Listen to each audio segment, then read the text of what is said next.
अकोला जिल्ह्यातील चांदूर गावात तरुणांनी पुढाकार घेत मोरणा नदी स्वच्छता अभियान सुरू केलं आहे। नागरिकांच्या श्रमदान आणि सहकार्यामुळे नदीपात्र स्वच्छ होत असून हा उपक्रम सामाजिक एकतेचं प्रतीक ठरत आहे। या उपक्रमात गावकऱ्यांनी स्वेच्छेनं आर्थिक मदत आणि श्रमदान करत अभियानाला मोठा प्रतिसाद दिला।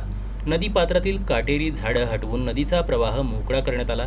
तसेच नदीपात्र रुंद करण्यात आल्यानं भविष्यातील पुराचा धोका कमी होण्यास मदत झाली आहे। विशेष म्हणजे या अभियानाचा सकारात्मक परिणाम आता संपूर्ण गावात दिसून येतोय।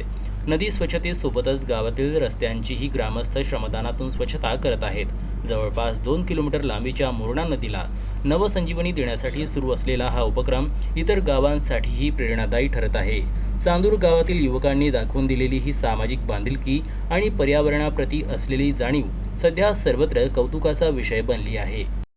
आज या चांदूर गावामध्ये आमच्या या वर्ग 7वीच्या जिल्हा परिषद बॅचची हे एक उपक्रम आम्ही इथं सुरू केला आहे। आज 20 ते 25 लोकांनी याचा उपक्रम सुरुवात केली। गाव स्वच्छता करणे, नाल्या स्वच्छता करणे आणि हा कचरा पूर्ण गावातून कचरामुक्त करण्याची आम्ही जसं एक उपक्रम सुरू केला। त्यानंतर हा उपक्रम यशस्वी झाल्यानंतर गावकऱ्यांची आम्हाला भरपूर साथ भेटली।